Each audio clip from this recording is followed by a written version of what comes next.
আজকে নেটিসের একটি রাউটারের review unboxing করব। রাউটারটার মডেল নাম্বার হচ্ছে W4। এখানে দেখতে পাচ্ছেন আজকে এই রাউটারটা রিভিউ এবং আনবক্সিং হবে। রাউটার সম্পর্কে বিস্তারিত আমি ভিডিওতে জানাবো। তার আগে রাউটারের বাইরের কিছু বিষয় বলে নিই। এখানে রাউটারটার ব্যাক সাইডে কী কী আছে সেটা দেওয়া আছে। এখানে নেটওয়ার্ক ডায়াগ্রাম দেওয়া আছে একটা।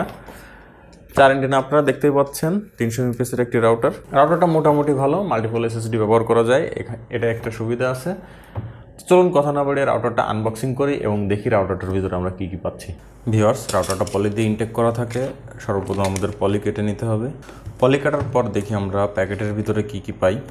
সর্বপ্রথম দেখতে পাচ্ছেন নেটিসের একটা ইউজার ম্যানুয়াল বা কুইক ইনস্টলেশন গাইড। ইনস্টলেশনের জন্য এটা কাজে লাগবে, যদিও আমি ইনস্টলেশন কীভাবে করতে হয় সেটা দেখিয়ে দেবো। নেটিসের সম্পর্কে একটু কিছু ধারণা।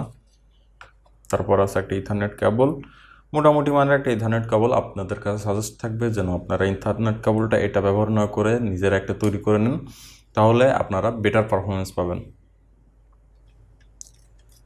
তারপর এখানে আছে একটা পাওয়ার অ্যাডাপ্টার, 9 ভোল্টের একটা পাওয়ার অ্যাডাপ্টার, যেটা দিয়ে আপনি রাউটারে পাওয়ার ইন করাবেন। সব শেষে আছে আমাদের কাঙ্ক্ষিত সেই রাউটারটি পলের ভিতরে। ছোটোখাটো একটা রাউটার,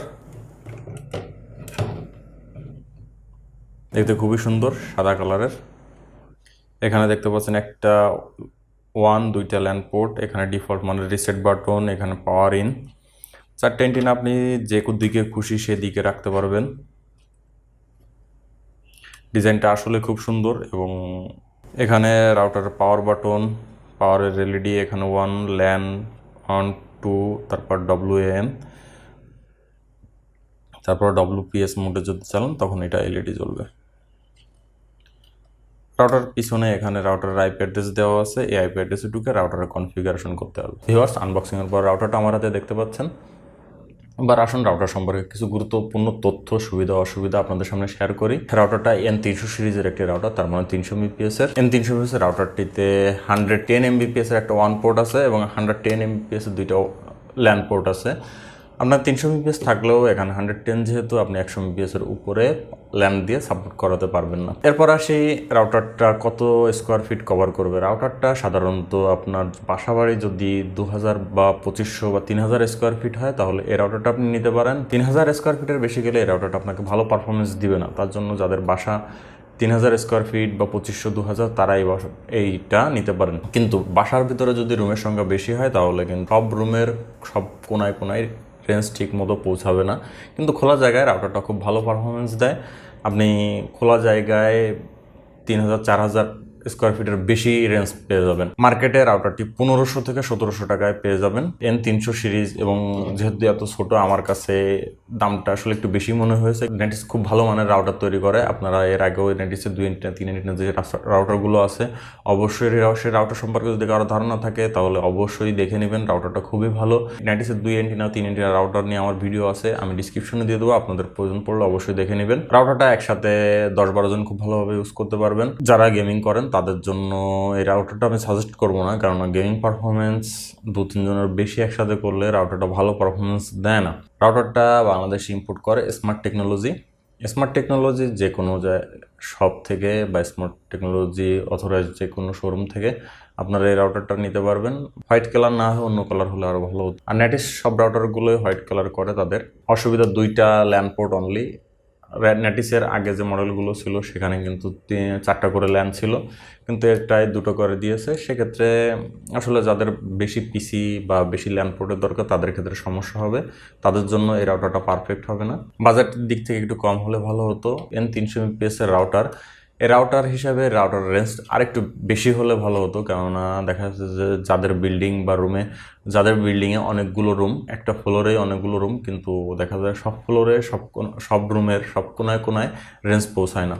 এটা হচ্ছে এই রাউটারের বড় অসুবিধা। তারপরেও ওভারঅল রাউটারটা ভালো, রাউটারের পারফরমেন্স খুবই দুর্দান্ত। আপনাদের যাদের বাজেট 1500 টাকা বা 1700 টাকা তারা এই রাউটারটা নিতে পারেন, অনায়াসে ভালো পারফরমেন্স পাবেন। ওভারঅল রাউটারটা আমার কাছে ভালো মনে হয়েছে। রাউটার সম্পর্কে জানলাম, রাউটারের বিস্তারিত জানলাম, আনবক্সিং করলাম। এবার চলুন কীভাবে কনফিগারেশন করবো সেটা দেখি। তার জন্য আমাদের সর্বপ্রথম কম্পিউটার স্ক্রিনে যেতে হবে। তার আগে আমাদের রাউটারের যে কোনো এক পিসির সাথে কানেক্ট করে নিতে হবে এবং ISP থেকে যে কেবলটা আসছে সেটা অন পোর্টে লাগাতে হবে, বা অন পোর্টে লাগানোর পরে আপনি ওয়াইফাই দিয়েও কানেক্ট করে দিতে পারবেন।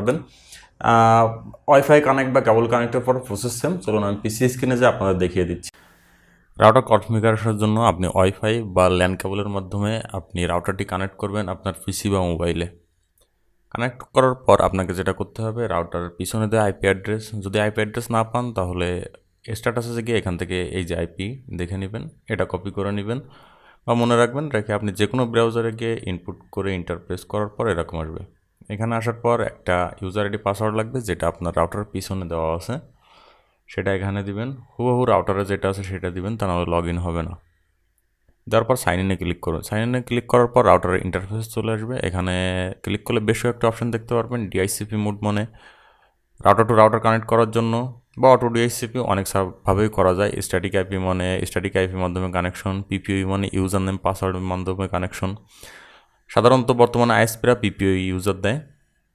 DSCP router to router connect করার সময় কাজে লাগাবেন। স্ট্যাটিক যদি দেয় তাহলে আইএসপি সব আইপি আপনাকে দিয়ে দিবে, পিপিওইউ দিলেও আইএসপি আপনাকে ইউজারটি পাসওয়ার্ড দিবে, বাকিগুলো আমাদের কাজে লাগে না।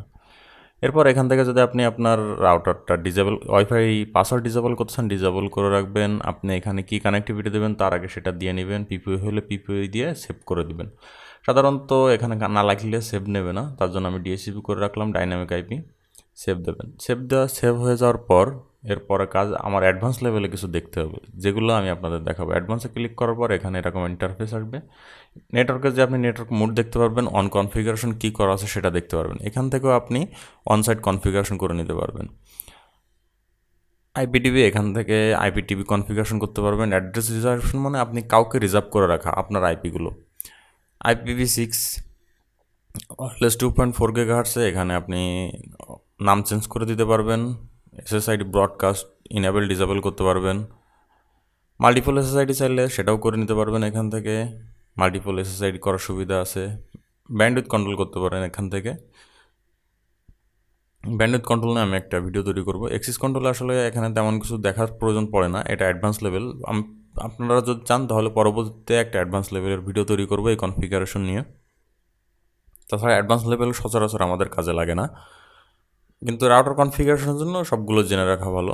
অ্যাডভান্সে যে আরও অনেক অপশান আছে, ভিপিএন অপশান আছে, আরও যতগুলো আমাদের অপশান লাগে রাউটারটায় সব ফিচার্স দেওয়া আছে। সিস্টেম টুলসে যে এখানে ফার্মওয়্যার আপগ্রেড, ফার্মওয়্যার ভার্সন সবগুলো জানা যায়। টাইম সেটিং, পাসওয়ার্ড চেঞ্জ সবগুলো এখান থেকে করা যায়। ফার্মওয়্যার আপডেট আসলে এখান থেকে ফার্মওয়্যার আপডেট দেওয়া যাবে।